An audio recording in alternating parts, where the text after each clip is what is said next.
Good morning to everybody. My name is Jaime and I would like to thank you for listening to me. And I hope you will learn and enjoy this presentation.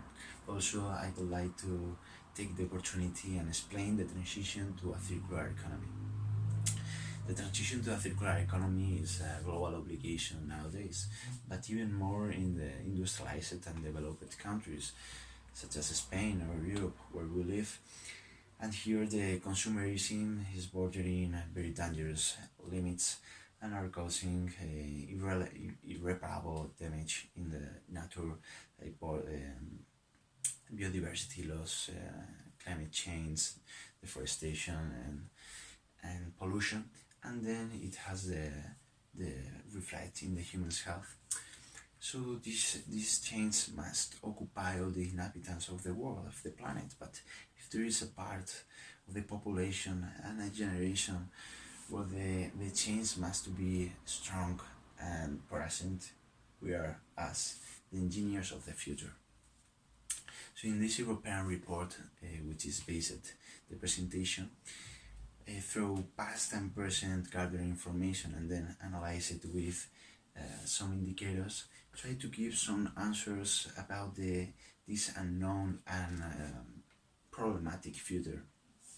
So all of these questions and answers can be divided in three parts. So I'm going to present first of all the business model.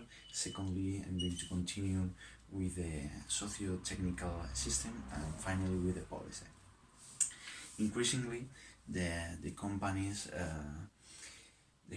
are betting in the business model oriented in eco-design. Here, the environmental factor takes on a high value in the design processes. First of all, in the choosing of materials, prioritizing renewable, then in the manufacturing process, and after all in the packaging.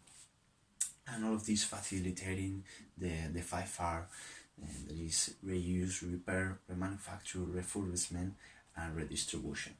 And without losing the value of the product or the functionality, and even increasing the benefits of the company.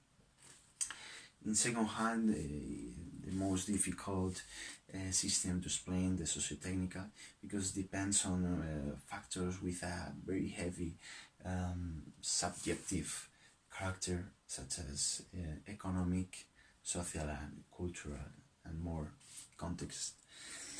So for this systematic challenge, it's not only worth designing a potential and ecology product, but it must also come together with a change in the consumption system. That is transforming the needs and the wants of the consumers, the mentality. So nowadays we are in a linear regime that it must to be pushed with innovative and new niches that are emerging in the last decades, and which drive to a effective and authentic transformation. After analyzing the positive and negative implication of these niches, it concludes that the modular design, the services around the product, and the collaborative construction achieves perfectly this transformation. Other, such as the recyclability, the increasing lifespan, the IoT, the home delivery, has some drawbacks to be removed. And in the third part, others like increasing the complexity of the product has very bad impacts in the environment because of the difficulty to recycle the product, such as the different parts. And finally, these two parts explaining the design product and the change in the social mentality must be stimulated and motivated by governments through laws that motivate the green practices, via subsidies to whom support the environmentalism through ecological standard, through air capacity inversion, and all of this to ensure that those positive needs disrupt and become a future ready. Three examples of policy initiatives are France, Sweden, and Flanders with waste management.